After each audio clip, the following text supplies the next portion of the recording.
Pequena empresa muitas vezes é sinônimo de orçamento apertado. E investimento em tecnologia nem sempre é prioridade. Por conta disso, as empresas de pequeno e médio porte se tornam mais vulneráveis a ataques de hackers. Os pequenos negócios são visados pelos cybercriminosos por serem uma fonte de lucro imediato e um canal de informações sobre grandes empresas. E muitas vezes a ameaça pode chegar até por e-mail. Good morning. Das salas de aula das universidades mais importantes do mundo, direto para um computador pessoal.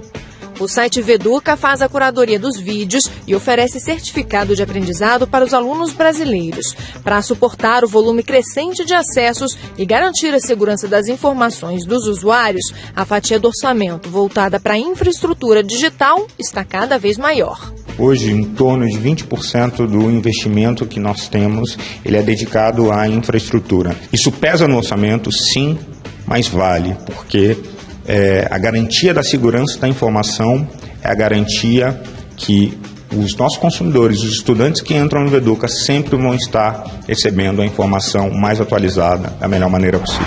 A empresa faz um trabalho preventivo para evitar os ataques cibernéticos. Parte do nosso conteúdo, que é muito crítico das nossas aulas, ele não fica disponível online. Apenas poucas pessoas aqui dentro têm acesso a essa informação. Para o pessoal técnico de desenvolvimento, nós utilizamos uma ferramenta de versionamento de código na nuvem.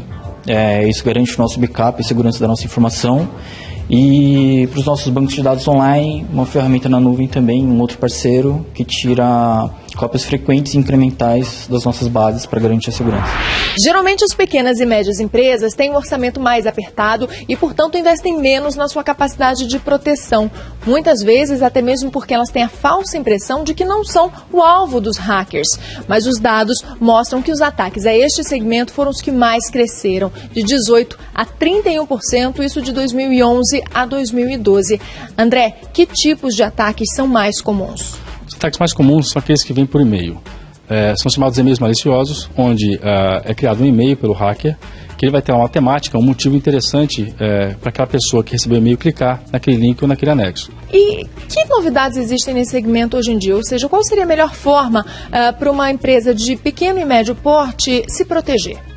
Tem um crescimento muito grande hoje das soluções de segurança em nuvem, onde uma pequena empresa, pagando pela quantidade que ela precisa, seu tamanho específico, ela vai ter a mesma tecnologia de proteção que empresas maiores têm acesso. Para falar sobre os cuidados que as pequenas empresas devem ter, a gente recebe o empresário empreendedor Bob Wollheim. Seja muito bem-vindo ao Conta Corrente, Bob.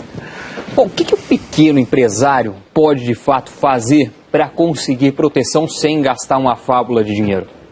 Eu acho que é o que a matéria acabou de falar ali. Na verdade, o uso em nuvem, ele pressupõe um compartilhamento de investimentos, né? Então, é uma boa solução. É uma super solução, porque na verdade tem uma equipe da empresa, ou das várias empresas ali atuando, e que depois elas, ao dividirem aquilo para vários usuários no mundo inteiro, é como se estivesse rateando os investimentos em segurança. É mais ou menos essa a lógica, certo? Óbvio que tem que escolher a empresa certa, enfim, porque você está meio que terceirizando essa responsabilidade em parte, né? Então esse é talvez o outro lado, o risco da coisa, né? E existe algum valor ou algum percentual que você acha adequado que o pequeno empresário, o pequeno empreendedor invista em segurança do seu conteúdo, da sua informação? Não sei te dizer, sendo sincero. Talvez exista esse tipo de estudo, não saberia te informar assim, mas eu acho que ele é uma coisa sempre relativa, provavelmente ao valor da informação que você transita online, certo? Então, quanto mais online a empresa for, mais vai valer a pena investir nisso. Quando o online é apenas um meio, ou um suporte, ou um acessório para a empresa, ela pode correr um pouco mais de risco, certo? Então, essas empresas de comércio eletrônico, o negócio é online. Ela deve ter uma taxa de investimento muito maior, porque se aquilo for hackeado, se for invadido, acabou o negócio. Quando você transita e-mails apenas, você fala, bom, posso correr um pouco mais de risco, né? E as pequenas empresas ainda funcionam como uma espécie de ponte para que o hacker acesse as grandes? Pois é, isso é uma informação interessante ali, né? Os estudos estão dizendo que sim. O que eu sinto é que existe nesse universo criminal, cybercriminal, um senso de custo de oportunidade, como existe no universo criminal não cyber, certo? Ou seja, então, talvez por um tempo alguns desses criminosos detectem que elas são mais frágeis e permitem um acesso a grandes empresas, mas também com essa mudança de nuvem, etc., eu acho que isso tende a se reverter e também com a constatação que às vezes elas não têm tantos dados tão interessantes assim das grandes empresas, né? Então, eu acho que é muito esse negócio do custo de oportunidade. Às vezes você invade um banco de dados de uma empresa monstruosa, você pode ter milhões de CPFs ou, sei lá, o que você está buscando.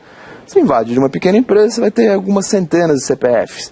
Aí o cara fica analisando, mas talvez tenha CPFs do cliente dele. Será? Então eu acho que é uma coisa que é um pouco eu estou tentando transferir, entender um pouco a filosofia de um cybercriminoso, que não é uma coisa simples de entender para quem não é um cybercriminoso, né? Mas eu imagino que um certo senso de custo de oportunidade deve funcionar da mesma maneira, entendeu? É bem provável mesmo. E uma pesquisa exclusiva feita mundialmente pela Symantec aponta que 90% dos brasileiros não sabem se as informações contidas em seus celulares estão seguras. Entre os brasileiros entrevistados, mais de 70% disseram que compartilhariam o endereço de e-mail. 61% disseram que dariam um nome em dispositivos móveis. 52% compartilhariam a data de aniversário. 35% dariam sem problema algum o número de telefone.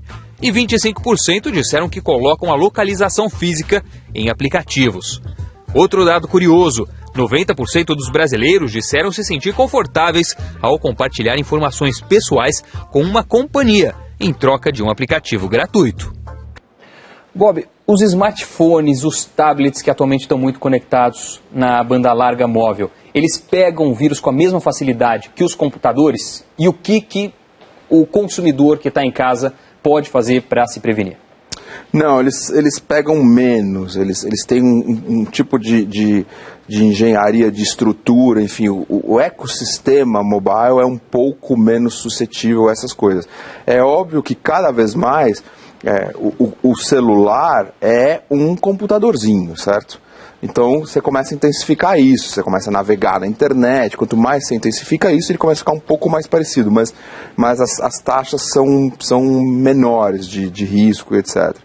O que acontece que é interessante, né, que a gente vive um mundo muito, muito maluco, porque as pessoas, e a gente viu que são os brasileiros, mas não são só os brasileiros, eles estão muito confortáveis em dividir, né? Em sharear, como se diz hoje, né? Que já está virando o verbo share americano, né? Em inglês. As pessoas estão confortáveis e o que elas talvez não tenham a noção é que elas não carregam no bolso um celular, que teoricamente é um aparelhinho para falar. Elas carregam um computador, certo? E como tal, a sua vida. Inclusive a vida financeira.